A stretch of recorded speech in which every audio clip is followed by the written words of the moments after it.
నోరు తెరిస్తే టారిఫ్లంటూ ప్రపంచాన్ని వణికించిన డొనాల్డ్ ట్రంప్ ఒక గుడ్ న్యూస్ చెప్పారు. ఆయన నోట్లోంచి ఈ మధ్యలో గుడ్ న్యూస్ని ఎక్స్పెక్ట్ చేయడమే కష్టమవుతున్న తరుణంలో ప్రపంచానికి ఒక బంగారం లాంటి మాట చెప్పారు డొనాల్డ్ ట్రంప్.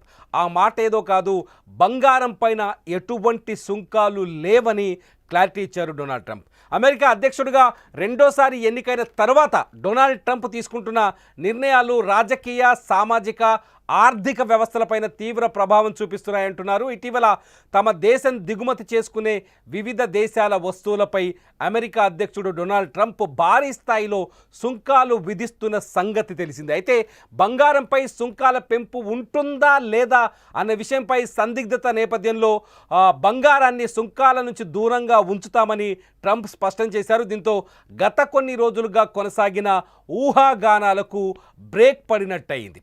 ఇటీవల ట్రంప్ పలు దేశాల నుంచి దిగుమతి అయ్యే వస్తువులపై 50% సుంకాలు విధిస్తున్న సంగతి తెలిసిందే. బంగారంపై కూడా సుంకాలు విధిస్తారని ఊహాగానాలు మొదలయ్యాయి. దీంతో బంగారం ధరలు పెరుగుతాయని అందరూ భావించారు. కానీ అది కాస్త రివర్స్ అయింది.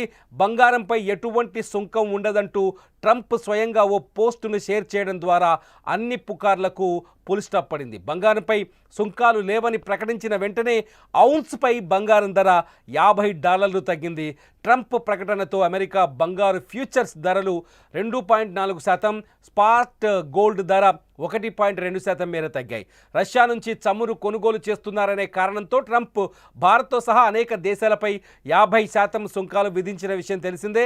టారిఫ్ల విషయంలో ట్రంప్ తీసుకుంటున్న నిర్ణయంతో భారత్, రష్యా, బ్రెజిల్ వంటి దేశాల్లో వాణిజ్యపరమైన ఉద్రిక్తత నెలకొంది. ఈ క్రమంలోనే ట్రంప్ వెనక్కి తగ్గి ఈ నిర్ణయం తీసుకున్నట్టు తెలుస్తోంది. బంగారం అంటే ఒక భరోసాగా భావిస్తుంటారు. సుంకాల భయం ఉన్నప్పుడు దీని డిమాండ్ పెరుగుతుంది. ఇప్పుడు ట్రంప్ సుంకాలు లేవని చెప్పడంతో ఇన్వెస్టర్స్లో ఆ భయాలు తగ్గిపోయి బంగారం కొనేందుకు ఇష్టపడతారు. బంగారం ధరలు ఇప్పటికీ హై లెవెల్స్లో ఉన్నాయి. ఆ బంగారం ఎప్పుడు లాంగ్ టర్మ్ ఇన్వెస్ట్మెంట్ కోసం ఉపయోగపడుతుంది. అయితే భవిష్యత్తులో బంగారం ధరలు భారీగా తగ్గే అవకాశం ఉంటుందని ఆర్థిక రంగ నిపుణులు చెబుతున్నారు.